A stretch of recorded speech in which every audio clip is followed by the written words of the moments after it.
A people's conference has taken place by a group calling themselves the People's Assembly.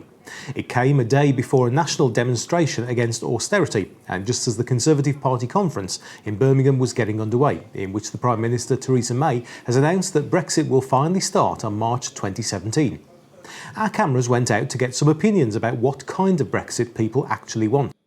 Following the referendum result just a few months ago, where the UK voted to leave the EU, now it's the whole political system, the whole political establishment has been thrown into crisis actually. No one knows what that means for ordinary people. We've got a government now where I think they are prioritising the businesses. They're trying to think, how can we leave the EU but so that it benefits businesses, the corporations? Well, we're going to be campaigning for a people's Brexit, i.e. a Brexit that means that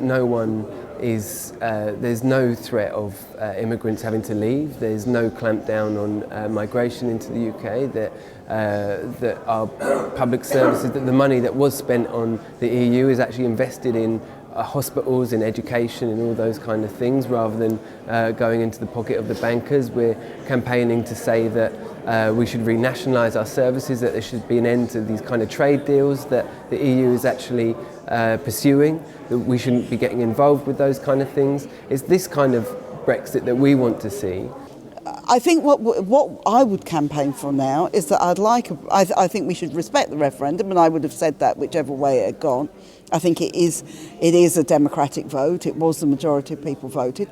But then we have to say, what is this about? Is it about scapegoating migrants? Is it about putting up borders? In my opinion, no. It should be about saying Britain doesn't want to isolate itself, but people want the right to control what they're doing. That doesn't mean controlling borders. It means saying we want a different set of priorities for the economy. We want decent public spending. Also, we wanted to find out why the People's Assembly is apparently so divided and what could be a uniting point for them.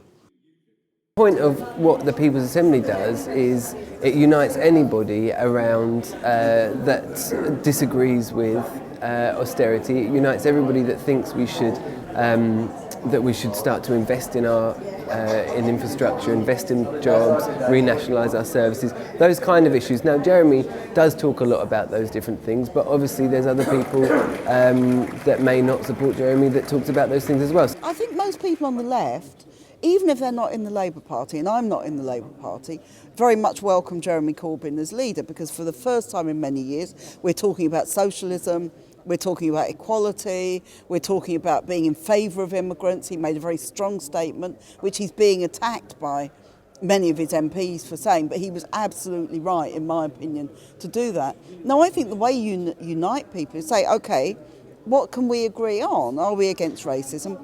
Can we campaign against racism on these issues? Are we against war? Can we campaign?